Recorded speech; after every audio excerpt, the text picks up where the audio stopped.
The House is set to vote today on Speaker Mike Johnson's funding plan in hopes of avoiding a potential government shutdown in fewer than 2 weeks.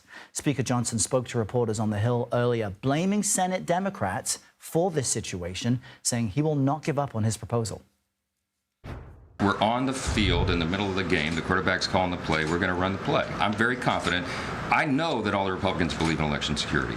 We have some people who dislike CRs. You know what? I dislike continuing resolutions as well. CBS News congressional correspondent Scott MacFarlane joins us now from Capitol Hill. Of course, we're going to continue the football analogy. Scott, why is Johnson stuck on this play, and how likely is it to even pass?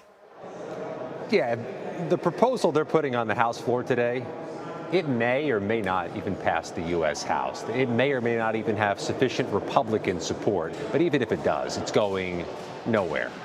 It's going to get punted over to the U.S. Senate, where Democrats will block it.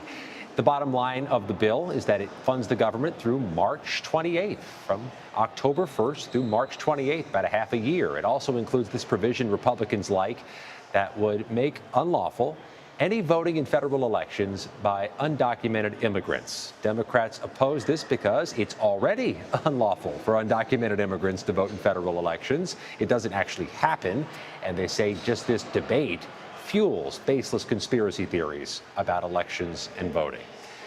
The length of the deal, 6 months, also doesn't go over well, including with some Republicans. They want a much shorter, if it's going to be temporary, a much shorter temporary spending deal. So the Republicans are losing support inside their own House. They may pull this vote, Errol, at the last minute because it is bleeding support.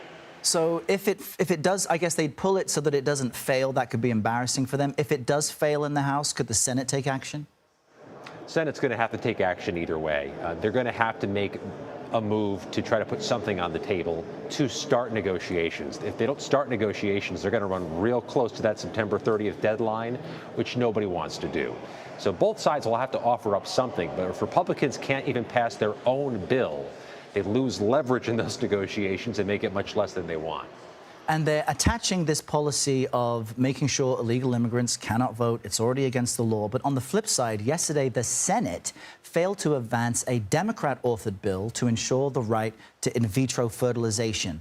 Why did that fail, and what will happen to it as far as IVF protections?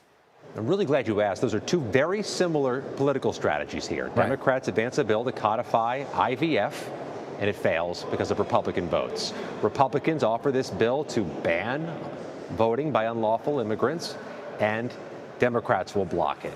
Those are campaign ads waiting to happen by each party, even though the other side believes it has very strong arguments to rebut the proposals put up by the other party. This is political messaging in the home stretch of an election, and you can just feel the 30-second campaign ads emanating out of this building based on what they're doing this week.